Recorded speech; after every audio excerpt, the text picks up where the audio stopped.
Hi, this is Annie Grace. I'm the author of This Naked Mind, and today I'm answering readers' questions. And I have a few questions on this one topic. So they are all about binge drinking and kind of what is the difference between binge drinking and regular drinking. Specifically, Erin asked, hello, I was wondering if Annie could talk about binge drinking. I don't drink every day, just in the weekends or when I go out. And I binge drink and then I beat myself up about it for a couple of days and then I do it the next weekend. There's a few more questions that are very much in the same lines, like what's the difference between binge drinking? How do we know if certain things will work for binge drinking? Where can we find support for binge drinking? So I really want to talk about this difference. And I think that there are really two categories when it comes to how people drink problematically. And one is regular drinking. That's what I did. I drink every single day, at least a bottle of wine, sometimes more. And then one is binge drinking, where you don't drink every single day, but special occasions come up, weddings come up, weekends come up, and boom, all of a sudden drinking is not just a little bit, but it's like really a lot of drinking, and to the point where kind of you're the one falling down, hurting themselves, stuff like that. So it ends up being, a really interesting thing with these two things. So with regular drinking and daily drinking, in most cases, for a long time at least outwardly, people really manage to function, right? So that you can be successful, you can have the career, you can have the job, you can have the marriage. Your drinking could be pretty hidden, but you're doing it all the time, every day. Or even if you're not hiding it, you're still sort of appearing somewhat sober. I remember my mother-in-law saying to me when I stopped drinking, she said, I never even saw you drunk. Like, why are you stopping drinking? And the truth was I was just consuming so much alcohol that I wasn't getting drunk because I was doing it on such a regular basis. And what happens then, that you build such a high tolerance that some of the physical side effects aren't as intense. The trap that regular drinkers fall into is that they see the person who is stumbling, who's slurring, who's falling over, and they think, well, surely, I'm not as bad off as them because I'm not doing those things. I can handle myself, even if they're blacking out and stuff like that. And then binge drinking, on the other hand, is where somebody is actually really capable of stopping.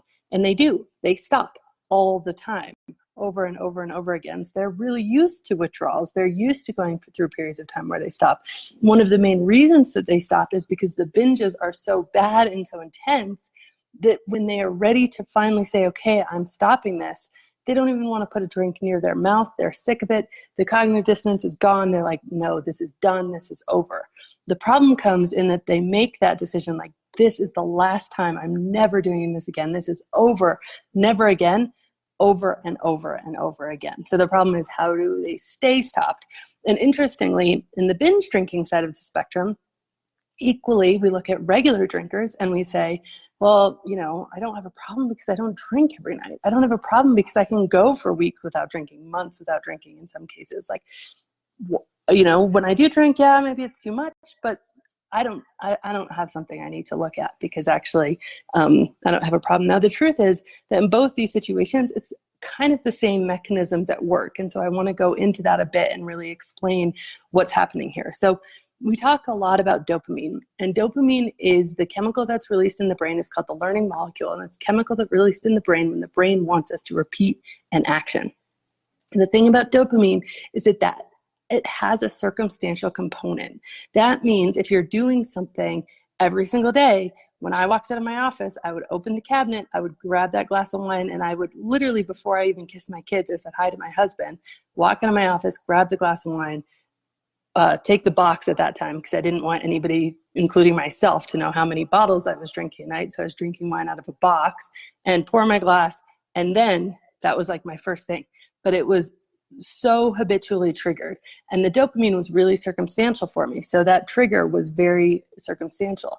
Now, equally, if you're only drinking on the weekends or only drinking in certain social events, it's the same situation where that dopamine is really triggered. And here's why. Most things that are good in our lives and that we need to repeat, having sex, for example, release dopamine in the brain.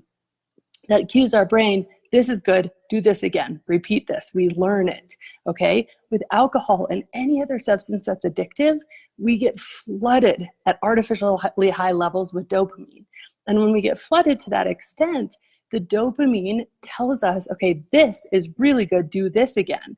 And again, circumstantially, it not only imprints the flood, but it also remembers all the different circumstances around what is happening right before that dopamine hit, so that we can say, in this situation, this is what we should do. And that's, really how dopamine works. It is teaching us at a very evolutionary level, at a very like monkey brain level, that we need alcohol to survive. And so that's why cravings can be so hard, because when you're saying no to that dopamine when it's been triggered, you're going against an evolutionary craving. And it can be really difficult. It can feel like a life or death thing. It can feel like people drink, and I know this is a bit of a tangent, but literally people drink when they know they don't want to, just to get rid of that uncomfortable feeling of craving, because because it feels so scary and so terrifying, and you don't think it's going to end.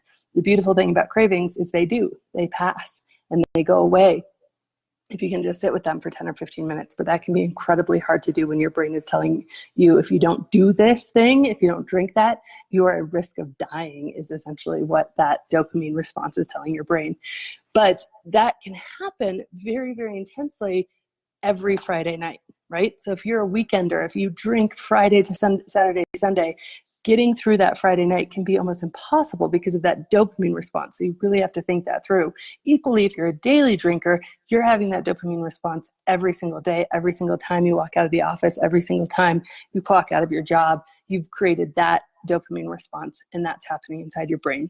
The other thing that's really interesting, and it happens on both sides of this regular drinking and binge drinking, is how the drink is going to make you want another drink, and you learn this subconsciously. So what happens, especially with binge drinking, is that the next day you wake up from a binge, and usually in the early days of binge drinking, you wake up from a binge and you're like, okay, never again, keep that away from me. It's literally repulsive. You do not want to have a drink again because of how horrible it's made you feel, and it's very easy to say no and turn it off. So you don't drink for a long time. Then something else comes up, and boom, the same thing happens, but the next day you're so miserable you don't want to drink, until something happens where drinking is acceptable the next day. Now, this can often be like on a weekend, a stag do, a hen do, a bachelor party, a wedding, something like that, or a vacation, especially an all-inclusive vacation, where the next day it's totally acceptable to go and get a mimosa the next day.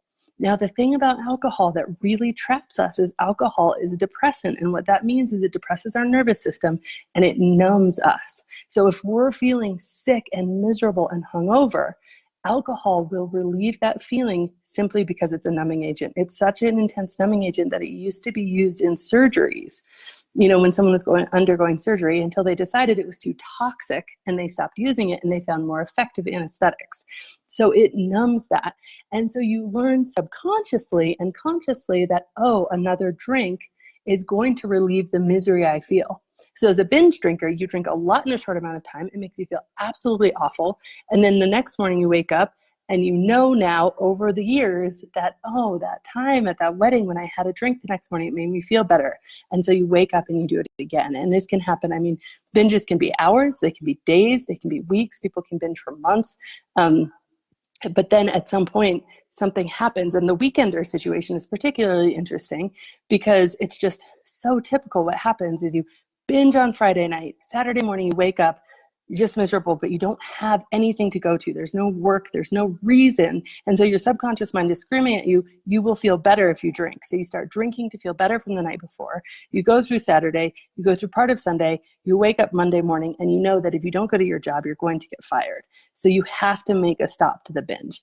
And so you're in this situation where you are stopping and going through the withdrawal symptoms of stopping on a really regular basis. But also because you're also drinking every weekend, you're never actually giving your body and your brain enough time to truly heal.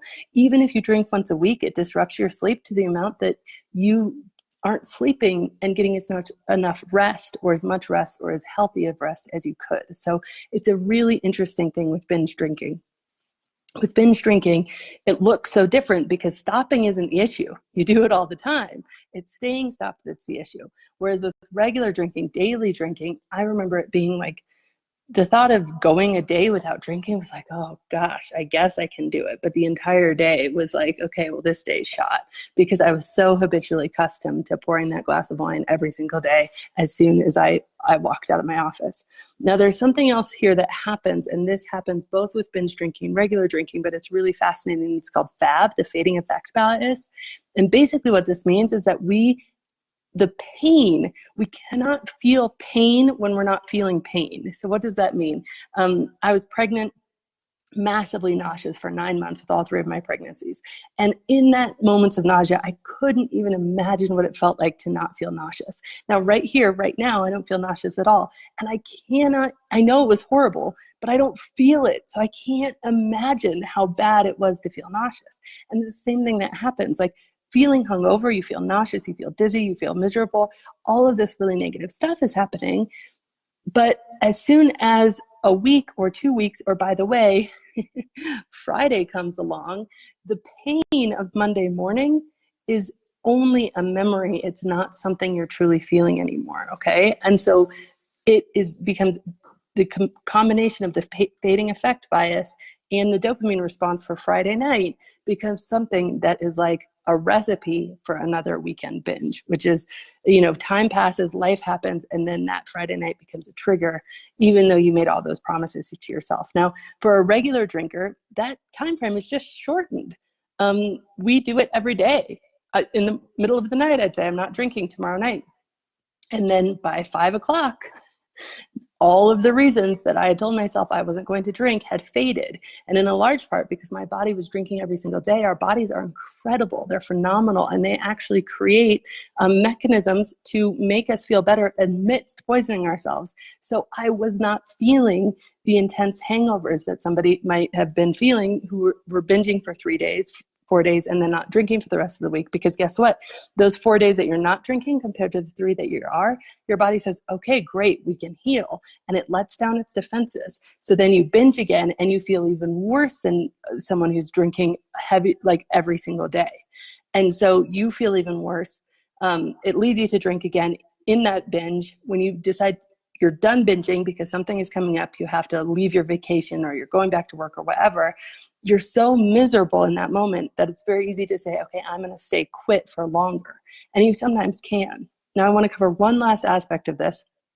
And that is this aspect of when fading effect bias happens in binge drinking and in regular drinking, something happens where we say, okay, well, I'm just going to try one drink. And 2 outcomes happen when you just try one drink, right? First is you aren't as in control from that one drink, and boom, it sends you on 5 drinks, 10 drinks, whatever it is, and you're right back binging, and you say, okay, that didn't work. That was a little experiment, didn't work. Or second, you have that one drink and you are in control. Your mind confirms, okay, so this isn't an issue, or this is an issue, but I've obviously gotten in control of it.